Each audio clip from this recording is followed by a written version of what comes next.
আসসালামু আলাইকুম ওয়া বারাকাতুহু। আলহামদুলিল্লাহি ওয়াহদাহ ওয়াসসালাতু ওয়াসসালামু আলা মান লা নাবিয়্যা বা'দা ওয়া আলা আলিহি ওয়া সাহবিহি ওয়া মান ওয়ালা। আল্লাহুম্মা সাল্লি আলা মুহাম্মাদিন নাবিয়্যিল উম্মি ওয়া আজওয়াজিহি উম্মাহাতিল মুমিনিন ওয়া যুররিয়্যাতিহি ওয়া আহলি বাইতিহি কামা সাল্লাইতা আলা আলি ইব্রাহিম ইন্নাকা হামিদুম মাজিদ। আল্লাহ রাব্বুল আলামিনের দরবারে কোটি কোটি শুকরিয়া যে মহান রব্বুল আলামিন আমাদেরকে পবিত্র শাহরু রমাদানের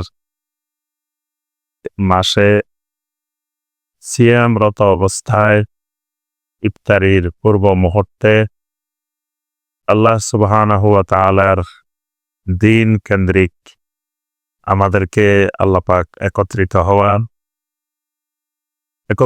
হয়ে আল্লাহ রাব্বুল আলামিনের দ্বীনের উপরে কিছু কথাবার্তা আলোচনা করার এবং শোনার যে মহান রব্বুল আলামিন তৌফিক দিয়েছেন, সে মহান রব্বুল আলামিনের শুকর আদায় করি।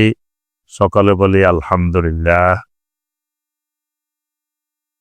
সম্মানিত ভাইয়েরা,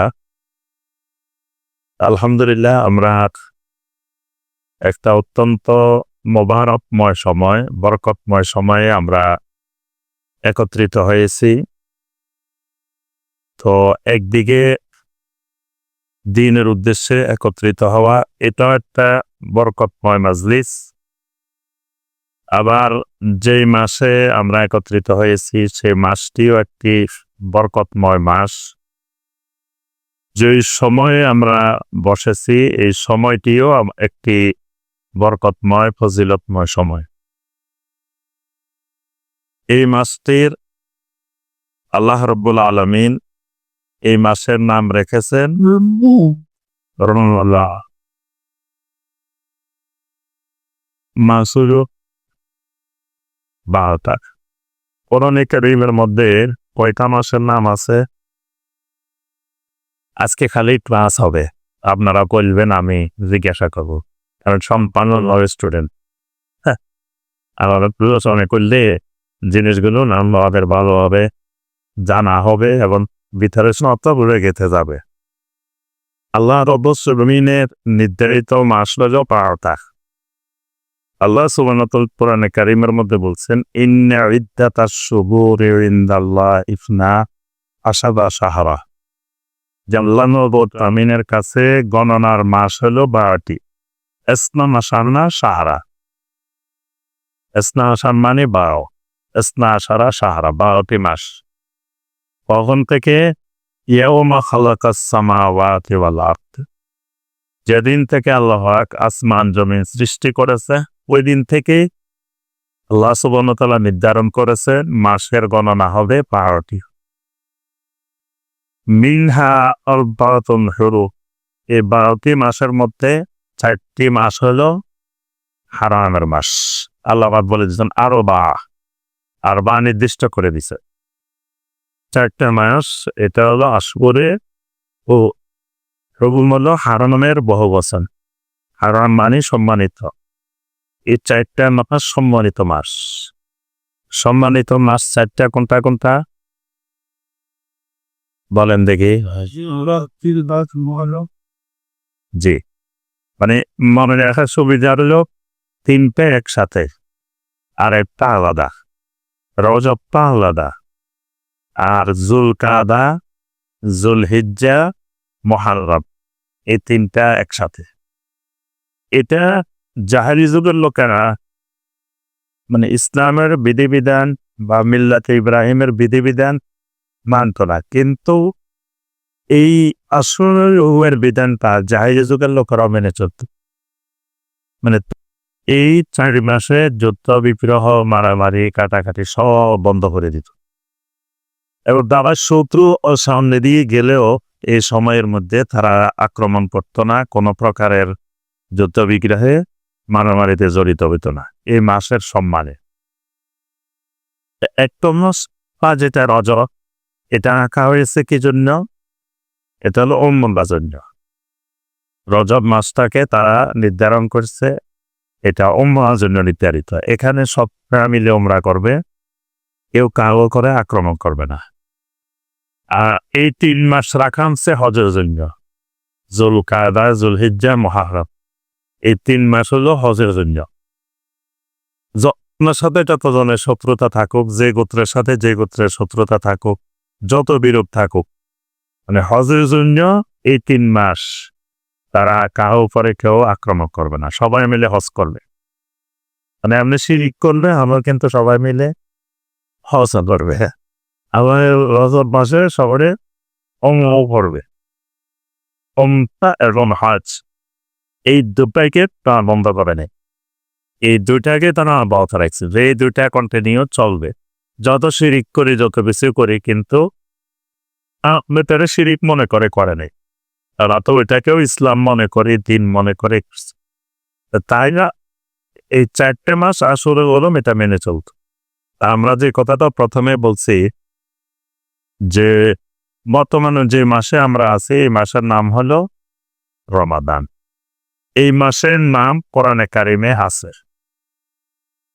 তো এই মাসে আর কোনো মাসের নাম কোরআনে কারিমে আছে কিনা আপনারা কতটুকু জানেন? থাকলে বলেন যে আছে, না থাকলে বলেন নাই। কি মনে করেন আপনারা, আছে এর বাইরে?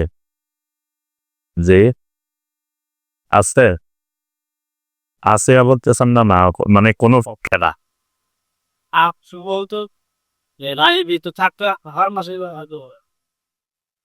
হ্যাঁ, মানে রমাদান ছাড়া আর কোনো মাসের নাম কোরআনে কারিমে নাই।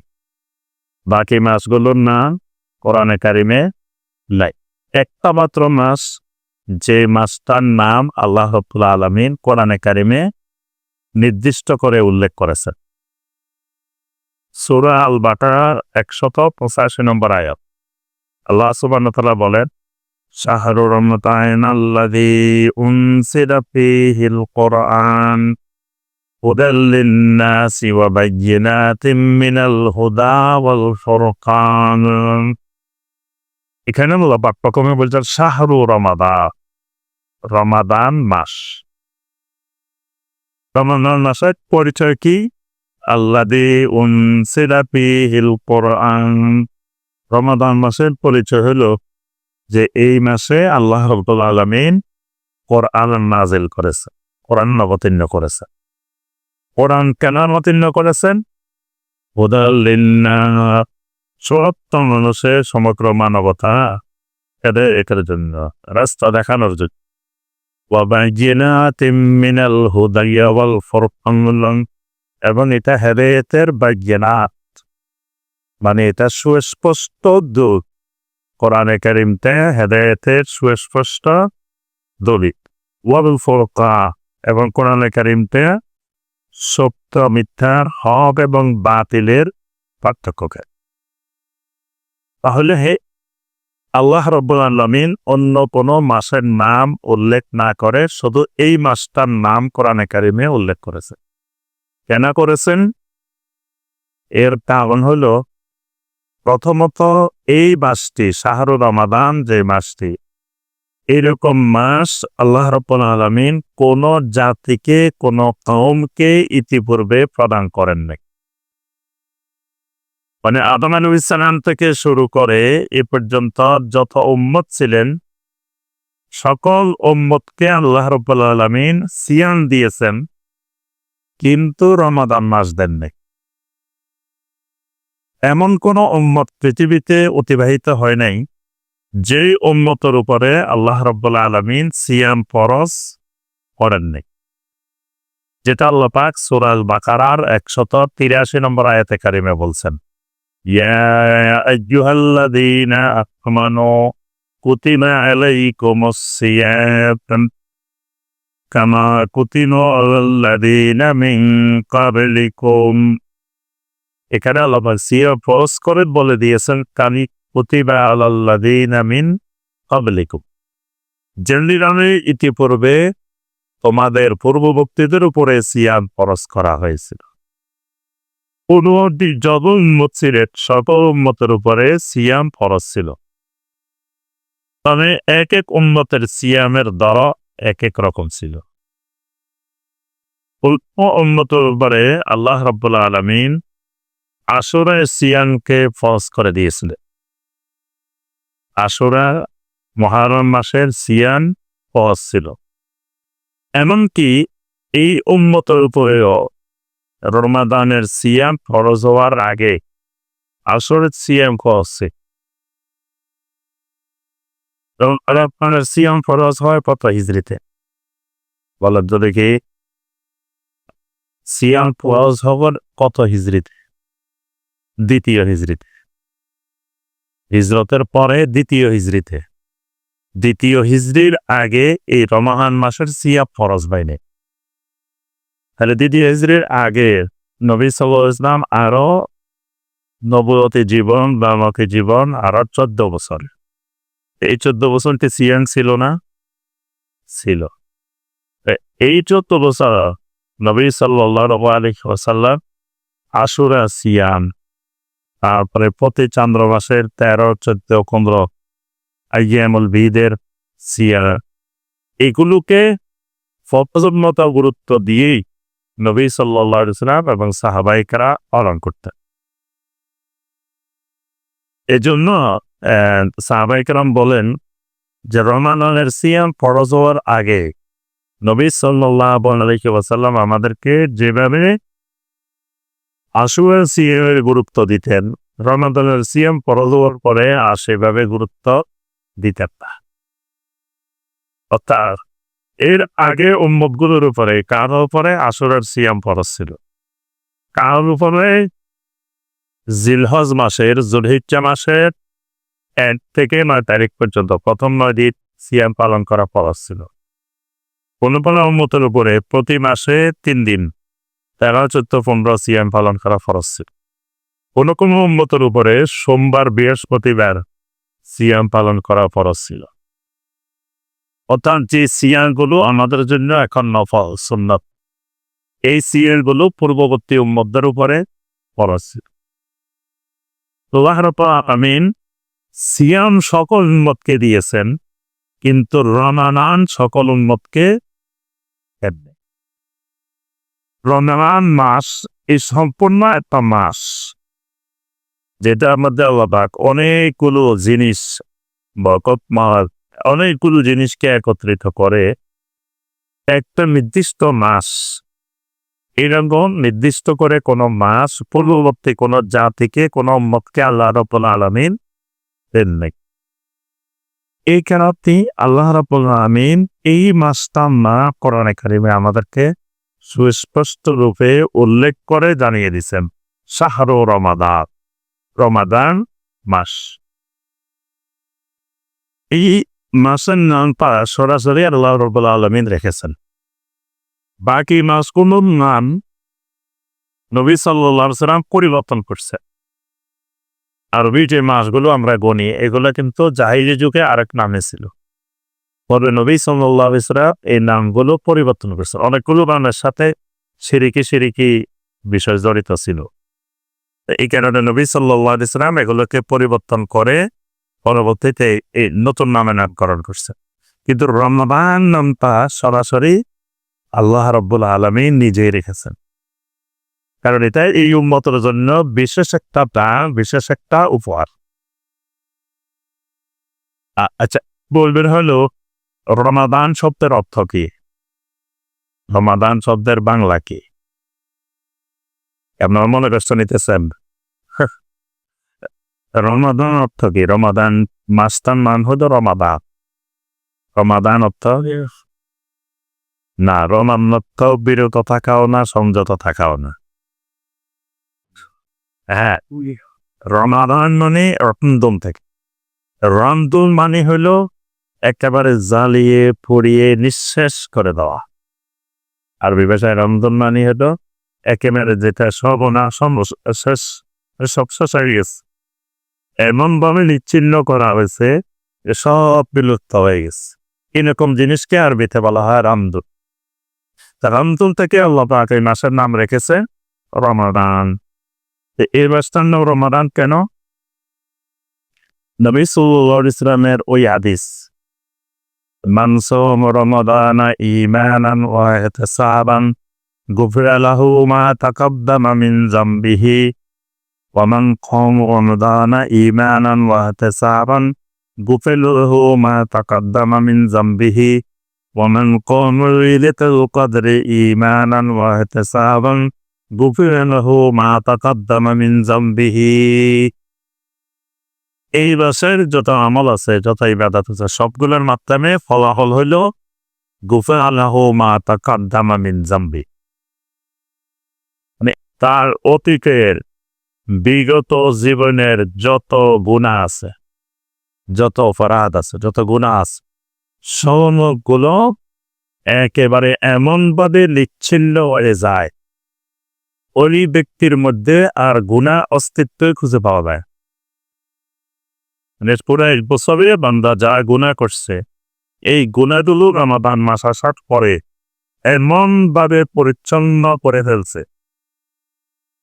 কারণ প্রত্যেকটা আমলের মাধ্যমে রমাদানে গুনাহ মাফ হয়, সিয়ামের মাধ্যমে গুনাহ মাফ হয়, তেরানের মাধ্যমে গুনাহ মাফ হয়, ইফতারের মাধ্যমে গুনাহ মাফ হয়, সাবির মাধ্যমে গুনাহ মাফ হয়, সাদাকার মাধ্যমে গুনাহ মাফ হয়, যাকাতের মাধ্যমে গুনাহ মাফ হয়। তারপরে এই মাসে আরেকজনের প্রতি সহমর্মিতা, সহানুভূতি, গুনাহ মাফ হয়। তারপরে এই মাসে লাইলাতুল কদরের মাধ্যমে গুনাহ মাফ হয়। অর্থাৎ গুনাহ মাফের এইরকম মৌসুম বছরের মধ্যে আর দ্বিতীয়টা নাই। মুহূর্তে খালি গুনাহ মাফের মাধ্যম। এমন অন্যান্য সময় বছরের 11 মাস আল্লাহ রাব্বুল আলামিন শেষ রাত্রিতে প্রথম আকাশে অবতরণ করেন। শেষ রাত্রিতে প্রথম আকাশে এসে বান্দাকে ডাকেন যে হাল মিন মুস্তাগফিরিন ফাগফির লাহ। আল্লাহ পাক শুধু মানে সারাদিন ডাকেন না, সারাদিন বান্দা আল্লাহকে ডাকে, আর একটা সময় এসে শেষ রাত্রিতে আল্লাহ রাব্বুল আলামিন বান্দাকে ডাকেন হাল মিন মুস্তাগফিরিন ফাগফির লাহ। তোমাদের মধ্যে কেউ ক্ষমা প্রার্থনাকারী আছে কিনা, ইস্তিগফারকারী আছে কিনা, ফাগফির লাহ, আমি তাকে ক্ষমা করে দিব। তাহলে বাকি 11 মাস শুধু একটা সময় বান্দাকে ডাকেন। আর রমাদান মাস আসার পরে আল্লাহ রাব্বুল আলামিন ইজা দাখালা রমাদান ফুত্তিহাত আবওয়াবুস সামা ওয়া ফুত্তিহাত আবওয়াবুর রাহমা ওয়া ফুত্তিহাত আবওয়াবুল জান্নাহ। রমাদান মাসটা ঢোকার সাথে সাথে আসমানের দরজাগুলো আল্লাহ রাব্বুল আলামিন খুলে দিয়েছে, জান্নাতের দরজাগুলো খুলে দিয়েছে, রহমতের দরজাগুলো খুলে দিয়েছে। তাহলে রহমতের দরজা, জান্নাতের দরজা, আসমানের দরজা সবগুলোকে আল্লাহ রাব্বুল আলামিন খুলে দিয়েছে। খুলে দিয়ে একজন আহ্বানকারী ঘোষণা দিতে থাকেন, ইয়া বাগিয়াল খায়রে আকবিল ওয়া ইয়া বাগিয়াশ শাররে আকসির। আল্লাহ রাব্বুল আলামিনের পক্ষ থেকে একজন ঘোষণাকারী ঘোষণা দেন যে তোমার জন্য আসমানের দরজাও খোলা, জান্নাতের দরজাও খোলা, আল্লাহ পাকের রহমতের যত দরজা আছে তাও খোলা। সুতরাং ইয়া বাগিরু খায়রে আকবিল, সুতরাং হে কল্যাণের প্রত্যাশী, তুমি দ্রুততা এগিয়ে আসো। এখন তুমি যতদূর চলিয়া ততদূর যাইতে পারিবা, বাধা নেই, বাধা বিপত্তি নেই, সব খোলা। জান্নাতের দরজাও খোলা, আসমানের দরজাও খোলা, রহমতের দরজাও খোলা। সুতরাং ইয়া বাগিরু খায়রে আকবিল, এই কল্যাণকামীরা, কল্যাণের প্রত্যাশীরা, আকবিল, দ্রুত এগিয়ে আসো, দ্রুত চলে আসো। আর ওয়া বাগিয়াশ শাররে আকসির, আর অকল্যাণকামীরা, অকল্যাণ প্রত্যাশীরা আপসে ফিরে যাও, তোমরা কেন দরকার নেই, তোমরা আগাইলে বেশি দূর আগাইতে পারবা না। কারণ বুল্লেকাত আবওয়াবু জাহান্নাম, জাহান্নামের দরজাগুলো বন্ধ করা। সুতরাং বেশি আগাইও না, আগাইলে জাহান্নামে ঢোকার এখন রাস্তা নাই, তুমি থামি থাকো। রমাদান গেলে তারপর আগাইও, জাহান্নামে ঢোকা তখন তো খোলা রাখবে। কোন জান্নাতের দরজা? বন্ধ। খোলা আসমানের দরজা, জান্নাতের দরজা, রহমতের দরজা। তারপরে এই সুন্নতের মধ্যে বান্দাকে 24 ঘন্টায় দোয়া সুবহানাহু ওয়া তাআলা মাগফিরাতের জন্য খুলে রাখছে। মানে ওই সময় বাকি 11 মাস শুধু সাহারির সময়, শেষ রাত্রিতে আল্লাহ পাক রহমতের দরজা, মাগফিরাতের দরজা খুলে দেন। আর এখন 24 ঘন্টায় আল্লাহ রাব্বুল আলামিন মাগফিরাতের দরজা, রহমতের দরজা খুলে রেখেছে। তাহলে বান্দা চাইলে এখন বান্দা গুনাহ থেকে মুক্ত হওয়াটা একেবারেই সহজ। আর এই রমাদান মাস গুনাহ মাফের মাস। গুনাহগুলো এমনভাবে দূরিলে বসে পরিষ্কার হয় যে তার রমাদান মাস শেষ হইতে হইতে সে মাসুম হয়ে যায়। সুবহান। এই জন্য এই মাসটার নাম রাখা হয়েছে রমাদান। এই মাসের মধ্যে, এই মাসের ফলাফল এই মাসের নামের মধ্যেই নির্ধারিত আছে। এখন আসেন আমরা, রমাদান মাস আমাদের গুনাহ মাফের মাস। রমাদান মাসের অনেক ফজিলত, আমরা একটা দিক নিয়ে আলোচনা করব যে এই মাসটা হলো গুনাহ মাফের মাস, মাগফিরাতের মাস। এটা রমাদান, এটা রমজান, আমাদের গুনাহকে ধুয়ে মুছে পরিষ্কার পরিচ্ছন্ন করার মাস। যত বানি আদম আছে, প্রত্যেক বানি আদমের গুনাহ আছে। নবী সাল্লাল্লাহু আলাইহি ওয়াসাল্লাম বলেন, কুল্লু বনি আদম খাত্তাউন, যত বানি আদম আছে সবাই গুনাহগার। তবে ওয়া খায়রুল খাত্তাইন আত-তাওয়াবু, ওই গুনাহগার মানুষগুলো আল্লাহ রাব্বুল আলামিনের কাছে কল্যাণকর, উত্তম। যে গুনাহগার মানুষ কি করে? তওবা করে। গুনাহ করে আবার তওবা করে ফেলে। এই গুনাহগার মানুষগুলো আল্লাহর কাছে প্রিয় মানুষ, ভালো মানুষ। সুবহানাল্লাহ। তাহলে প্রত্যেক বনি আদমে গুনাহ করে। আমরা কয় ধরনের গুনাহ করি বলেন তো দেখি? বনি আদমরা কয় ধরনের গুনাহ করে? আপনারা নতুন শুনতেছেন?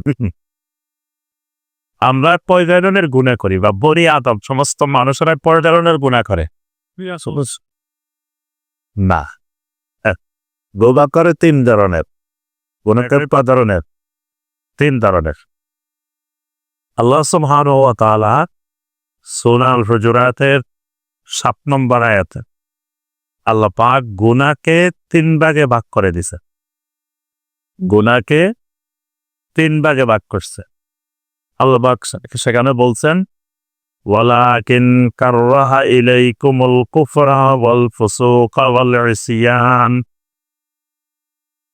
আল্লাহ পাক তোমাদের জন্য 3টি জিনিসকে ঈমানদারদের জন্য অপছন্দনীয় করে দিয়েছে। ঈমানদাররা এই 3 জিনিসকে পছন্দ করে না, ভালোবাসে না। কি কি জিনিস? কুফর, ফুসুক, ইসয়ান। এই বান্দা যত গুনাহ করে, গুনাহগুলো 3টার মধ্যে অন্তর্ভুক্ত: কুফর, ফুসুক, ইসয়ান। এগুলো একেবারে মুখস্থ করে ফেলবেন, ঠোঁটস্থ করে ফেলবেন। এখন গুনাহমুক্ত হমো, গুনাহ সম্পর্কে জ্ঞান নাই, কি গুনাহমুক্ত হমো? আগে তো গুনার জ্ঞান লাগবে। এই জন্য হুযায়ফা ইয়ামান রাদিয়াল্লাহু তাআলা আনহু বলতেন যে, কানান নাসু ইয়াসআলুনা রাসূলুল্লাহি সাল্লাল্লাহু আলাইহি ওয়াসাল্লাম আনিল খায়র, লোকেরা নবী সাল্লাল্লাহু আলাইহি ওয়াসাল্লামকে খালি কল্যাণকর জিনিস, ভালো জিনিস সম্পর্কে প্রশ্ন করত। ওয়া কুনতু আসআলুহু আনিশ শাররি, কিন্তু আমি নবী সাল্লাল্লাহু আলাইহি ওয়াসাল্লামকে ভালো জিনিসের প্রশ্ন করতাম না, আমি খালি খারাপ জিনিস সম্পর্কে প্রশ্ন করতাম। এই জন্য হুযায়ফা ইবনুল ইয়ামান রাদিয়াল্লাহু তাআলা আনহু হলেন সাহিবু সিররে রাসূলুল্লাহি সাল্লাল্লাহু আলাইহি ওয়াসাল্লাম, নবী সাল্লাল্লাহু আলাইহি ওয়াসাল্লামের গোপন কথার ভান্ডার উনি। নবী সাল্লাল্লাহু আলাইহি ওয়াসাল্লামের যত গোপন কথা আছে, সমস্ত গোপন কথা এই সাহাবীর কাছে রক্ষিত ছিল। এমন এই সাহাবীর কাছে মুনাফিকের তালিকা ছিল, মানে যত মুনাফিক ছিল প্রত্যেক মুনাফিকের নাম এই সাহাবীকে নবী সাল্লাল্লাহু আলাইহি ওয়াসাল্লাম জানাইতেছে। এবং নবী সাল্লাল্লাহু আলাইহি ওয়াসাল্লামের ওকাতের পরে কোন লোক মারা গেলে তখন তার জানাজায় যাবেন কিনা ওমর রাদিয়াল্লাহু তাআলা আনহু তাকায় থাকতেন যে হুযায়ফা রাদিয়াল্লাহু তাআলা আনহু ওই জানাজায় যান কিনা। যদি হুযায়ফা রাদিয়াল্লাহু তাআলা আনহু জানাজায় যেতেন তো ওমর রাদিয়াল্লাহু তাআলা আনহু ওই জানাজায় যেতেন। হুযায়ফা রাদিয়াল্লাহু তাআলা আনহু কোন জানাজায় না গেলে ওমর রাদিয়াল্লাহু তাআলা আনহু ওই জানাজায় যেতেন না। এই জন্য যে হুযায়ফা জানেন কোনটা কোনটা মুনাফিক, এই লিস্টটা হুযায়ফা রাদিয়াল্লাহু তাআলা আনহুর কাছে ছিল। এমন খুলাফায়ে রাশিদিনের যুগে আবু বকর রাদিয়াল্লাহু তাআলা আনহুর সময়, ওমর রাদিয়াল্লাহু তাআলা আনহুর সময়, উসমান রাদিয়াল্লাহু তাআলা আনহুর সময় রাষ্ট্রীয় কোনো গুরুত্বপূর্ণ পদে দায়িত্ব দিতে হইলে এই তালিকাটা চূড়ান্ত করার পরে হুযায়ফা রাদিয়াল্লাহু তাআলা আনহুর কাছে পাঠানো হইত। হুযায়ফা রাদিয়াল্লাহু তাআলা আনহুর চূড়ান্ত অনুমোদন দিলে তারপরে তাকে নিয়োগ দেওয়া হইত। কারণ তার কাছে মুনাফিকের তালিকা আছে, মুনাফিকের লিস্ট আছে। ওই নামের মধ্যে এটা আছে কিনা এটা তিনি নিশ্চিত হয়ে নিতেন। তো হুযায়ফা রাদিয়াল্লাহু তাআলা আনহু বলেন, সবাই শুধু ভালো জিনিস জিজ্ঞাসা করত, আমি ভালো জিনিস জিজ্ঞাসা করতাম না, আমি খালি খারাপ জিনিস জিজ্ঞাসা করতাম। কারণ কি, মাখাফাতা আন ইউদরিকানি, কারণ খারাপ জিনিস না জানলে তাহলে আমি এটা থেকে বাঁচবো কিভাবে? তখন আমার অজানায় আমি খারাপ কাজ করে ফেলবো, কিন্তু বুঝবো না যে এটা খারাপ কাজ। এর জন্য ভালো জিনিসের জ্ঞানের সাথে সাথে খারাপ জিনিসের জ্ঞানও ফরজ। ইমানের জ্ঞানের সাথে সাথে কুফরের জ্ঞানও ফরজ। তাওহীদের জ্ঞানের সাথে সাথে শিরকের জ্ঞানও ফরজ। না আমি চিনবো কেমনে এটা যে শিরক? সুন্নতের জ্ঞানের সাথে সাথে বেদাতের জ্ঞান অর্জন ফরজ।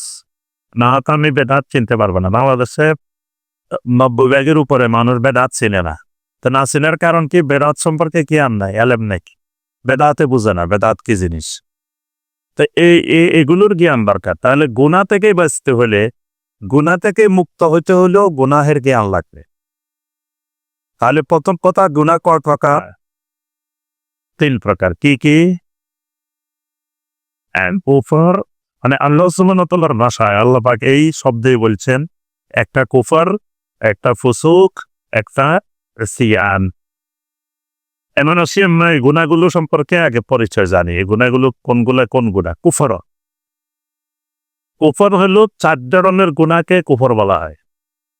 4 রকমের গুনাহকে কুফরের গুনাহ বলা হয়। কুফরের গুনাহ করলে ঈমানও নষ্ট হয়ে যায়, আমলও নষ্ট হয়ে যায়, দুটোই ধ্বংস হয়ে যায়। কুফরের যে কোনো গুনাহ করলে তার ঈমানও চলে যাবে, সমস্ত আমলও বিনষ্ট হয়ে যাবে। এবং কুফরের গুনাহ করলে তাকে পুনরায় আবার তওবা করে ঈমান বের হইতে হবে, ঈমান আনতে হবে নতুন করে, কারণ তার ঈমান চলে গেছে। এই জন্য কুফরটা হলো সবচাইতে ভয়ঙ্কর গুনাহ।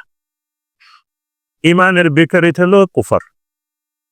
কুফরের গুনাহ করলে স্থায়ীভাবে জাহান্নামে যাবে, সে আর কখনো জান্নাতে আসার সম্ভাবনা নাই। আল্লাহ সুবহানাহু ওয়া তাআলা সূরা আল বাইয়িনার 6 নম্বর আয়াতে কারিমে আল্লাহ পাক বলছেন, ইন্নাল্লাযীনা কাফারু মিন আহলিল কিতাবি ওয়াল মুশরিকিনা ফি নারি জাহান্নাম খালিদিনা ফিহা। ইন্নাল্লাযীনা কাফারু, যে মানুষগুলো কুফরি করবে, মিন আহলিল কিতাবি ওয়াল মুশরিকিন, সে আহলে কিতাবের হোক, মুশরিক হোক, যারাই হোক, ফি নারি জাহান্নাম, কুফরি করলে তার পরিণতি হবে জাহান্নাম। খালিদিনা ফিহা, খালি জাহান্নাম না, স্থায়ীভাবে জাহান্নাম। সূরা আল মায়েদার 5 নম্বর আয়াতে আল্লাহ পাক বলছেন, ওয়া মান ইয়াকফুর বিল ঈমানি ফাকাদ হাবিতা আমালুহু ওয়া হুয়া ফিল আখিরাতি মিনাল খাসিরিন। ঈমান আনার পরে যে ব্যক্তি কুফরি করবে তার সমস্ত আমল বিনষ্ট হয়ে যাবে, সব আমল নষ্ট হয়ে যাবে। একটা কুফরি করলে অতীতের সমস্ত আমল বিনষ্ট হয়ে যাবে। তাহলে কুফরের গুনাহটা সবচাইতে ভয়ঙ্কর গুনাহ, ভয়াবহ গুনাহ। যে এই গুনাহ প্রথম বলেন বাংলাদেশের আছে কিনা? এবং অসংখ্য কোটি কোটি মানুষ কুফরের গুনার সাথে জড়িত আছে, কিন্তু মানুষ মনে করতেছে সে ইমানদার, পাক্কা ইমানদার। অথচ তার ইমানও নাই, আমলও নাই, স্থায়ী জাহান্নামী হয়ে বসে আছে। কিন্তু বুঝতেছে না যে সে ইমান আছে কি নাই। তাহলে প্রথম ভয়ঙ্কর ভয়াবহ গুনাহ হলো কি? কুফর। কুফরের গুনাহটা 4 ধরনের, 4 রকমের হয়। কুফরের গুনাহটা 4 ভাবে হয়। 1 নম্বরে হয় কুফরে আকবরের মাধ্যমে। 2 নম্বরে হয় শিরকে আকবরের মাধ্যমে। 3 নম্বরে হয় নাফাকে এতেকাদের মাধ্যমে। 4 নম্বর হয় বেদাতে এতেকাদের মাধ্যমে। মনে থাকবে না? এই 4টা বুঝতে পারছেন? একটা হলো কুফরে আকবর, 2 নম্বর শিরকে আকবর, 3 নম্বর নাফাকে এতেকাদ। মানে নাফাকটা 2 রকমের।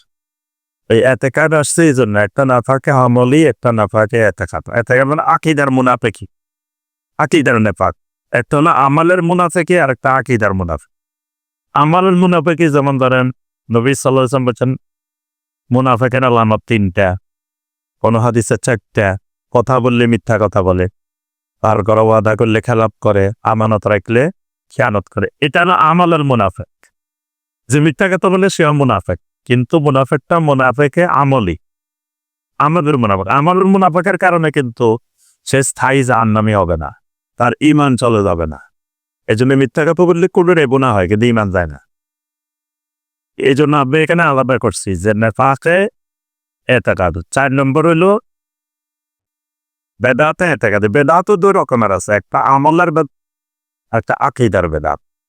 আকীদার বেদাত হলে এটা কুফরের গুনাহ। তাহলে এই 4 ধরনের গুনাহকে বলা হয় কি গুনাহ? কুফরের গুনাহ। এই 4টা গুনাহ কুফরের গুনাহ। এবার আসেন কুফরে আকবর। কুফরও 2 রকমের, একটা কুফরে আসগার, একটা কুফরে আকবর। এই জন্য আমরা শুধু কুফরে আকবর বলছি। বড় কুফর, বড় কুফরি করলে ঈমান আমল সব নষ্ট হয়ে যাবে, স্থায়ী জাহান্নামী হবে। ছোট কুফরি করলে কবিরা গুনাহ হবে, ঈমান যাবে না। আচ্ছা এখন বলেন দেখি ছোট কুফরের একটা উদাহরণ দিতে পারবেন কেউ? ছোট কুফর। জি না, রিয়া তো কুফর না। রিয়া শিরিকের মধ্যে, শিরিকে খফি। রিয়া শিরিকে আসগরের মধ্যে, শিরিকে খফির মধ্যে। কুফরে আসগার, ছোট কুফর।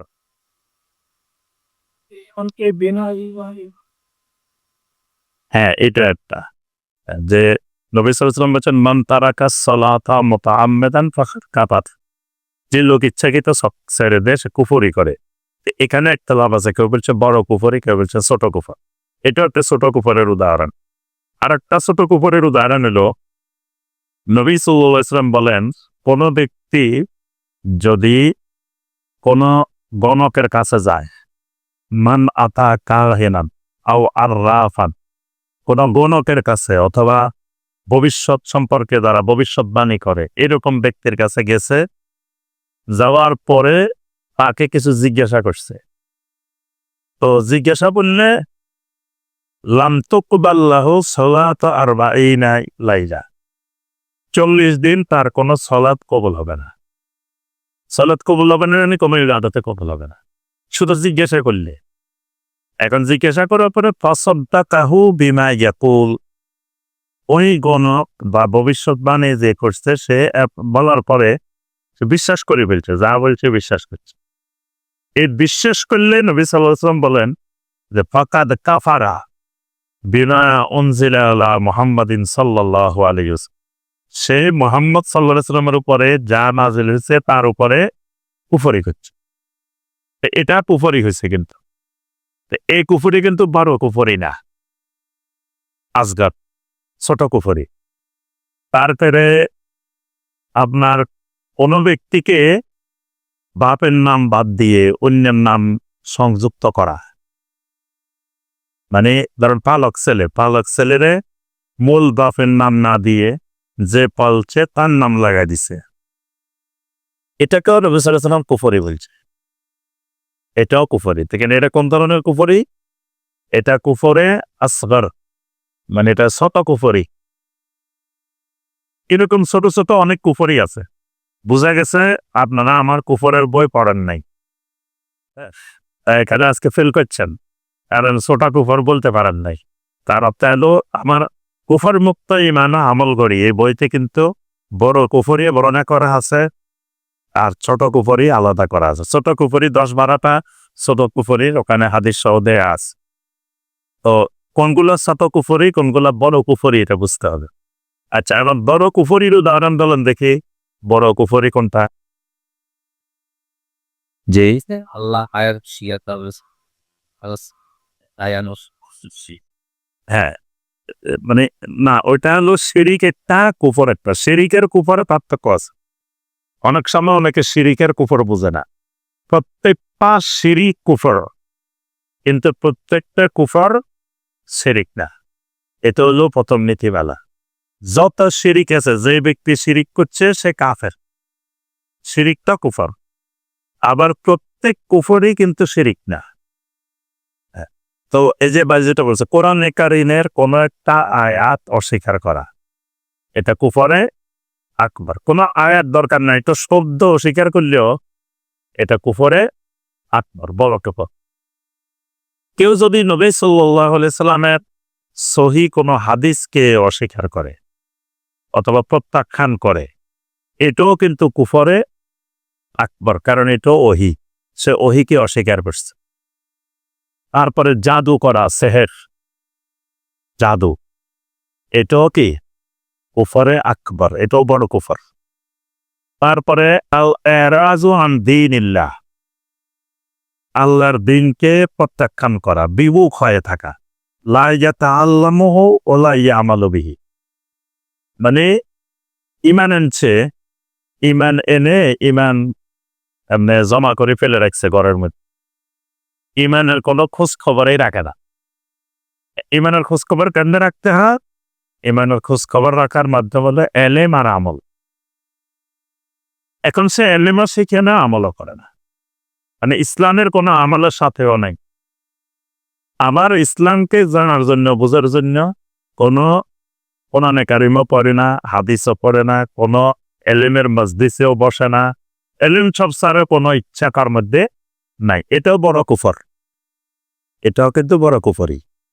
এটা অটোমেটিক ইমান তার ভেঙে যায়। কেউ যদি এরকম দিন থেকে বিমুখ হয়ে থাকে, তার ইমান ভেঙে যায়। অন্য ব্যক্তি যদি মনে করে আমার মাঝে আল্লাহর মাঝে একজন মধ্যস্থতাকারী লাগবে, এটাও কুফরি, এটা বড় কুফর। আল্লাহ এবং বান্দার মাঝখানে একজন মধ্যস্থতাকারী দরকার,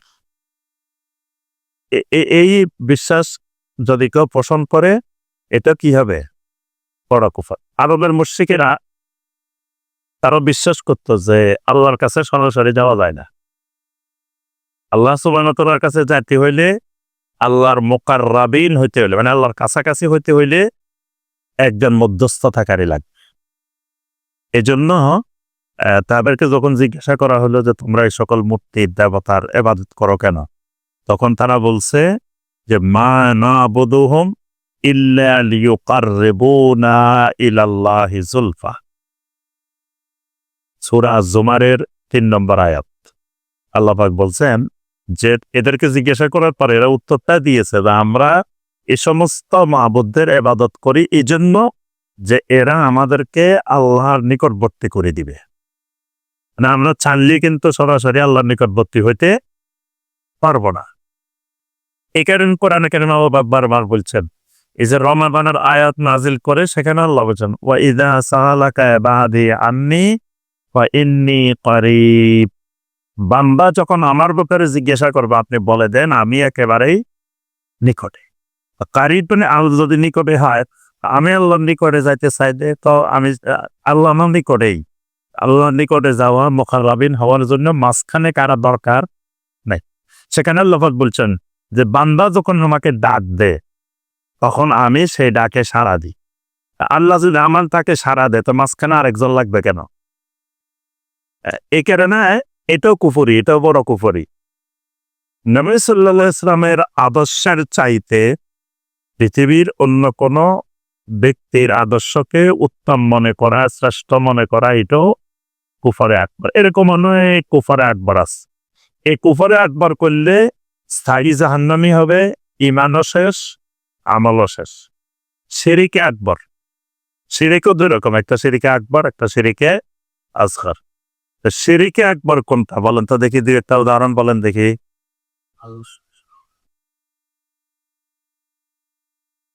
হ্যাঁ, আল্লাহ ছাড়া কারো কাছে মান্নত করা, কারো নামে মান্নত করা, কোন অলিয়ের নামে মান্নত করলো, এটা শিরিকে আকবর। কাউকে সাজদা করলো, এটা শিরিকে আকবর। তারপরে তাবিজকে ক্ষমতাবান মনে করলো, মানে তাবিজ ঝুলাইলে তাবিজের একটা ক্ষমতা হিসেবে বিশ্বাস করলো, এটাও কিন্তু শিরিকে আকবর। তারপরে আপনার কেউ যদি আল্লাহ সুবহানাহু ওয়া তাআলার গড় ছাড়া, বাইতুল্লাহ ছাড়া অন্য কোথাও তাওয়াফ করে, এটাও শিরিকে আকবর। এরকম অসংখ্য শিরিকে আকবর আছে। এই শিরিকে আকবর করলেও ঈমান আমল সব নষ্ট হয়ে যাবে এবং স্থায়ী জাহান্নামী হবে, এটাও কুফরের গুনাহ। 3 নম্বর নাকাতার ইতিকাদি, মানে আকীদার মুনাফিকি। আকীদার মুনাফিক, আকীদার মুনাফিক কেন বোঝা যাবে? আমাদের মুনাফিক তো বোঝা যায়, নবী সাল্লাল্লাহু আলাইহি ওয়াসাল্লাম আলামতগুলো বলে দিয়েছেন। কথা বললে মিথ্যা বলে, তারপরে আপনার ওয়াদা করলে খেলাপ করে, আমানত রাখলে খেয়ানত করে, আর তর্ক বিতর্ক ঝগড়াঝাটি হলে অশ্লীল ভাষা প্রয়োগ করে, এগুলা বললো আমলি মুনাফিক। এখন আকীদার মুনাফিক কেন বুঝবেন? কে বলতে পারবেন? যে যত করলা তত আল্লাহ। কে বলছো আল্লাহ আছে? তো আসলে মনে এটা তো আমরা বুঝলাম, আকীদার মুনাফিক বলতে তো এটা যে তার ভিতরে আকীদা কিন্তু বিশুদ্ধ নাই, কিন্তু সে বাহ্যিকভাবে প্রকাশ করে না, বাহ্যিকভাবে সে মানে বোঝায় যে সে ইমানদার, এটি তো ইতিকাদি। কিন্তু এটারও আবার কিছু আলামত আছে যে এই লোকটার ভিতরে এর আকীদাগত নেফাক আছে, এটা বোঝা যাবার কিছু লক্ষণ আল্লাহ পাক কোরআনে কারিমে বলে দিছে। প্রথম নম্বর আলামত হলো ওয়া ইযা ক্বামু ইলাস সালাতে ক্বামু কুসালা, মানে যাদের ভিতরে আকীদার মুনাফিকি আছে, এরা নামাজে দাঁড়ায়, কিন্তু নামাজে দাঁড়াইলে অলসতাপূর্ণ ভাবে দাঁড়ায়, মানে আসলে নামাজ পড়তে তার মনে চাইতেছে না, কিন্তু তারপরে বিভিন্ন কারণে শুক্রবারেও যদি না আসে তাহলে সবাই বলবে যে সে তো নামাজে পড়ে না। তারপরে জানাজায় না আসলে, ঈদে না আসলে, বা মাঝে মাঝে না আসলে কেমনে হয়? তো মাঝে মাঝে সে নামাজে আসে, কিন্তু কমো কুসালা, তার দাঁড়ানো দেখেই বোঝা যাবে যে তার ভিতরে মুনাফিকির আকীদার মুনাফিকি আছে। তারপরে ইউখাদিউন আল্লাহ ওয়াল্লাযীনা আমানু, আকীদার মুনাফিক যারা, তারা মনে করে আল্লাহকে ঠকাই দিতেছে, সে সবসময় লোককে ঠকায়, মানে সে ভাবতে পারে যে আল্লাহ তেলেন, মানে বোকা, আল্লাহকে সে বোকা মনে করে, আল্লাহকে সে ঠকা দিতেছে। আবার ইমানদারদেরকেও তারা বোকা মনে করে, যাদের ভিতরে মুনাফিকের ইতিকাদি মুনাফিকি আছে, এরা আপনার দিনদার মানুষ দেখলে এদেরকেও বোকা মনে করে, এটাও আকীদার মুনাফিকের একটা পরিচয়। এই জন্য ওই যুগের মুনাফিকেরা সাহাবায়ে কেরামদেরকে বোকা মনে করত। আল্লাহ যখন তাদেরকে বলা হয় আমিনু কামা আমানান নাস ক্বালু আনুমিনু কামা আমানাস সুফাহা, তাদেরকে যখন বলা হলো ঈমান আনো, যেভাবে এই মানুষেরা ঈমান আনছে, মানুষেরা কারা? ওই সাহাবায়ে কেরাম। তখন তারা বলে আনুমিনু কামা আমানাস সুফাহা, আমরা কি ওই মানুষগুলার মতো ঈমান আনবো যেগুলো বোকা? অর্থাৎ আকীদার মুনাফিক ঈমানদারদেরকে কি মনে করে? বোকা মনে করে। আকীদার মুনাফিক হইলে সে ফজরের জামাতে, এশার জামাতে হাজির হতে পারে না। নবী সাল্লাল্লাহু আলাইহি ওয়াসাল্লাম বলেছেন আসকালুস সালাতে আলাল মুনাফিকিন সালাতুল ইশা ওয়া সালাতুল ফজর, মানে যারা আকীদাগত মুনাফিক এদের কাছে সালাতুল ফজর আর সালাতুল ইশা এই দুটা খুব ভারী মনে হয়। এই দুটা ভারী মনে হওয়ার কারণ আছে, কারণ হলো সে তো ওই জানে যে ফজরের নামাজে মানুষ বেশি নেই, এখানে আমার দেখানোরও দরকার নেই, এখানে দেখানো কাকে, তো মানুষে নাই, জনগণ নাই ফজরে, এশায় যে নগণ কম বা রাত্রিবেলা, এখানে না অসুবিধা নেই, দেখাতে হবে দিনের বেলায়। যেন আকীদার মুনাফিকেরা সবসময় এই দুই সালাতে পিছনে থাকে, এই দুই সালাতে অংশগ্রহণ করে না, বাকিগুলোতে মাঝে মাঝে অংশগ্রহণ করে। আচ্ছা, এটা হলো নেফাকে ইতিকাদি। আরেকটা গুনাহ আমরা বলছি কুফরের গুনাহ, বেদাতে ইতিকাদি, মানে আকীদার বেদাত। আকীদার বেদাত কি রকম? ইমন আকিদা পোষণ করা, যেই আকিদা নবী সাল্লাল্লাহু আলাইহি সাল্লাম সাহাবায়ে কেরাম পোষণ করেন নাই। যেমন ধরেন একজন বলল যে নবী সাল্লাল্লাহু আলাইহি সাল্লাম সব জায়গায় হাজির নাজির, যে এখানেও রাসূল হাজির, তারপরে রাসূল সব দেখতেছেন। এই যে আকিদাটা, এটার নাম হলো বেদাতি আকিদা। কারণ এই আকিদা ওই যুগের মুনাফিকেরাও পোষণ করে নাই। নবী সাল্লাল্লাহু আলাইহি সাল্লামের সময় মুনাফিকেরাও কিন্তু এটা বিশ্বাস করে নাই। কারণ মুনাফিকেরাও যদি বিশ্বাস করতো যে রাসূল হাজির নাজির, তাহলে তো এরা গোপনে কোনো জায়গায় কিছু বলতে পারতো না। কি মুনাফিকেরা যদি বিশ্বাস করতো যে রাসূল সব জায়গায় হাজির, তাহলে এরা যে গোপনে গোপনে পরামর্শ করতো, সবকিছু করতো, করতো কিভাবে? তাহলে ওই যুগের মুনাফিকরা এটা বিশ্বাস করতো না। সাহাবায়ে কেরামের যুগেও যারা ছিল তারাও কিন্তু এটা বিশ্বাস করে নাই, বা পরবর্তী যুগে বেদাতি যারা, তারাও বিশ্বাস করেন। এটা অনেক পরে এসে 500-600 বছর পরে এসে আস্তে আস্তে এই আকিদাগুলো নবী সাল্লাল্লাহু আলাইহি সাল্লামের মহব্বত কেন্দ্রিক, ভালোবাসা কেন্দ্রিক এই শিরকি আকিদাগুলো, বেদাতি আকিদাগুলোটাকে, নবী সাল্লাল্লাহু আলাইহি সাল্লামকে নূরের তৈরি বিশ্বাস করা, নবী সাল্লাল্লাহু আলাইহি সাল্লামকে হাজির নাজির বিশ্বাস করা, নবী সাল্লাল্লাহু আলাইহি সাল্লামকে আলেমুল গায়েব বিশ্বাস করা, যিনি আল্লাহ তিনি মুহাম্মদ, আহমদ আন আহাদের মধ্যে মিমের পন্থা, আল্লাহ হলেন আহাদ, রাসূল হলেন আহমদ। আহাদ আর আহমদের মাঝখানে পার্থক্য হলো মিম একটা। তো বলে যে মিমের পর্দা উঠে গেলে আহাদ আর আহমদ এক হয়ে যায়। এই যে আকিদাগুলো, বিশ্বাসগুলো, এগুলোর নাম বেদাত আকিদা। এই চারটা আকিদা হলো কি আকিদা? বেদাত আকিদা। এই চারটা গুনাহ কুফরি গুনাহ। এরপর হলো ফুসুক। ফুসুক হলো কবিরা গুনাহ। আমরা এই বলগুলো এগুলো দিতে থাকেন, টাইম কমে গেছে। এগুলো সবাইকে একটা একটা দিয়ে দিয়া, তুমি ওঠো এখান থেকে, তুমি এগুলো দাও একটা খাদা। তো আমরা যে বিষয়টা আলোচনা করতেছিলাম, তাহলে রমাদান মাস আমাদের গুনাহ মাফের মাস। তাহলে গুনাহ, 1 নম্বর গুনাহ কুফরের গুনাহ, 2 নম্বর গুনাহ ফুসুকের গুনাহ। ফুসুকের গুনাহ মানে কবিরা গুনাহ। কবিরা গুনাহ কয়টা? কবিরা গুনাহ সংখ্যা কয়টা বলেন তো দেখি? কবিরা গুনাহ বইটা আছে আপনাদের সবার কাছে, ইমাম আয-যাহাবী রাহিমাহুল্লাহর কবিরা গুনাহ এই বইটা আছে? হ্যাঁ জি। তো ওখানে কয়টা কবিরা গুনাহ আছে? বিনা ইখতিলাফে 70টা কবিরা গুনাহ আছে। মানে 70টার ব্যাপারে কারো দ্বিমত নাই। আবার ইমাম আয-যাহাবী রাহিমাহুল্লাহ 110টা পর্যন্ত উল্লেখ করেছেন, বাকি 40টা বলছেন যে ইখতিলাফ আছে। কারো মতে কবিরা গুনাহ, কারো মতে কবিরা গুনাহ না। তো এই কারণে ধরেন আমরা 70টা কবিরা গুনাহ। এই 70টার মধ্যে আবার 7টা গুনাহ আছে আকবরুল কাবায়ের। 70টার মধ্যে 7টা আছে আকবরুল কাবায়ের, মানে কবিরা গুনাহও কবিরা গুনাহ, সবচেয়ে বড় কবিরা গুনাহ। আবার 3টে গুনাহ আছে, নবী সাল্লাল্লাহু আলাইহি সাল্লাম বলছেন যে আমি কি তোমাদেরকে যে আলা উনাব্বিউকুম বিআকবারিল কাবায়ের, 3টা গুনাহকে আকবরুল কাবায়ের বলছেন, 7টা গুনাহকে মুবিকাত বলছেন। ধ্বংসাত্মক কবিরা গুনাহ 7টা, আর 3টা গুনাহ আকবরুল কাবায়ের। তাহলে বোঝা গেছে এই 70টা হলো কবিরা গুনাহ। এই 70টা কবিরা গুনাহ থেকে খালেসভাবে তওবা করতে হবে। আল্লাহ সুবহানাহু ওয়া তাআলার কাছে তওবা না করলে রমাদান মাস চলে গেলেও এই গুনাহ মাফ হবে না। এজন্য রমাদান মাস তওবার মাস। আরেকটা গুনাহ হলো এসিয়ান।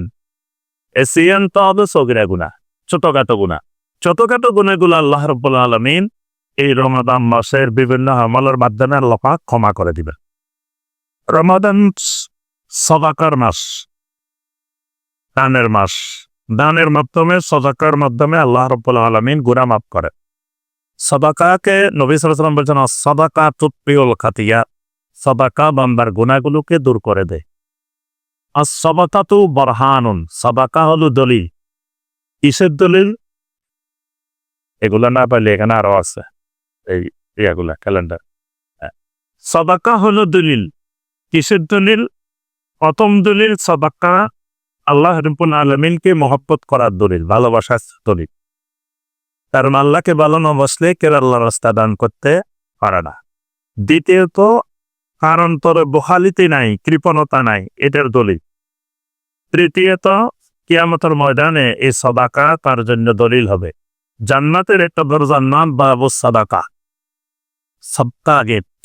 এই গেট দিয়ে আল্লাহ রাব্বুল আলামিন যারা আল্লাহর রাস্তায় সাদাকা করত তাদেরকে আল্লাহ পাক এই গেট দিয়ে প্রবেশ করাবেন। তো রমাদান মাস সাদাকার মাস, গুনাহ মাফের জন্য সাদাকা অন্যতম উপকারী উপযোগী জিনিস। এই কারণে আল্লাহ পাক আমাদেরকে যতটুকু সাধ্য সামর্থ্য দিয়েছেন আমরা চেষ্টা করব এই রমাদান মাসে বেশি বেশি যেমন ইবাদত বন্দেগী আমল করার পাশাপাশি আর্থিক ইবাদত আল্লাহর রাস্তায় সাদাকা করারও আমরা চেষ্টা করব ইনশাআল্লাহ। তো সম্মানিত ভাইয়েরা, আমরা আর আলোচনা দীর্ঘায়িত করব না, সময় কমে গেছে, ইফতারের সময় হয়ে গেছে। তো আলহামদুলিল্লাহ আপনারা আজকে এখানে সমাগত হয়েছেন।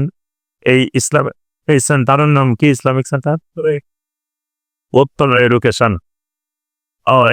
সেন্টার উত্তরা। জি জি, আলহামদুলিল্লাহ। তো এডুকেশন সেন্টার উত্তরা আমরা ইফতারের পূর্ব মুহূর্তে বরকতময় সময়ে উপস্থিত হয়েছি। তো আমি আলহামদুলিল্লাহ ফেনী শহরে একটা মাদ্রাসা করেছি।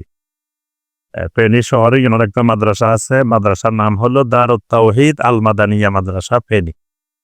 এই মাদ্রাসাটা আমরা প্রতিষ্ঠা করেছি 2021 সালে। তো 21, 22, 23, 24 4 বছর এই মাদ্রাসায় অতিবাহিত হয়েছে। তো বর্তমানে 2টা বাড়িতে মাদ্রাসা পরিচালিত হয়। সেখানে বানা করা 2টা বাড়ি, একটাতে ছাত্রদের শাখা আর একটাতে বালিকা শাখা। তো 2 শাখায় হিফজ আছে। তারপরে ক্লাস 9 পর্যন্ত বর্তমানে আমরা ওখানে ক্লাস আছে বর্তমানে দুটোটাতেই, ছাত্র শাখা, বালক শাখা, বালিকা শাখা। তো একটা আন্তর্জাতিক মানের ভালো প্রতিষ্ঠান করার জন্য আমরা সেখানে চেষ্টা চালিয়ে যাচ্ছি। তো প্রথমে আমরা ফেনীতে প্রথম পরিকল্পনা হলো ফেনী শহরে এখানে একটা ভালো মানের মাদ্রাসা করে, এরপরে ওই আদলে আমরা ঢাকা শহরে ইনশাআল্লাহ আরেকটা প্রতিষ্ঠান করার। তো আগেও এটা ফেনী শহরেই শুরু করেছি, ফেনীতেই করার পরিকল্পনা নিয়ে আগাইতেছি। ইনশাআল্লাহ ওটাকে দাঁড় করানোর পরে আমরা ঢাকা শহরে ইনশাআল্লাহ আরেকটা মাদ্রাসার পরিকল্পনা নিয়ে আমরা আগাবো ইনশাআল্লাহ। তো এই সব ক্ষেত্রে আপনাদের সহযোগিতা একান্ত দরকার। এখন ফেনীর মাদ্রাসাটাকে আমরা স্থায়ী জমিতে নেওয়ার জন্য একটা পরিকল্পনা হাতে নিয়েছি। 1000% জমি আমরা সেখানে কেনার পরিকল্পনা করছি। ফেনী শহরের কাছাকাছি, শহরের একবার ভিতরে না, ভিতরে তো অনেক দাম। তো যেখানে পৌরসভা শেষ, পৌরসভার বাহিরে ইউনিয়ন শুরু, পৌরসভা শেষ, এরকম একটা বড় বিশাল মাঠ আছে। তো ওখানে আমরা 1000% জমি মাদ্রাসার জন্য নেওয়ার পরিকল্পনা করছি। প্রতি শতাংশের দাম আসবে 50,000 টাকা। প্রতি শতাংশ রেজিস্ট্রি সব মিলে 50,000 টাকার মতো খরচ হবে।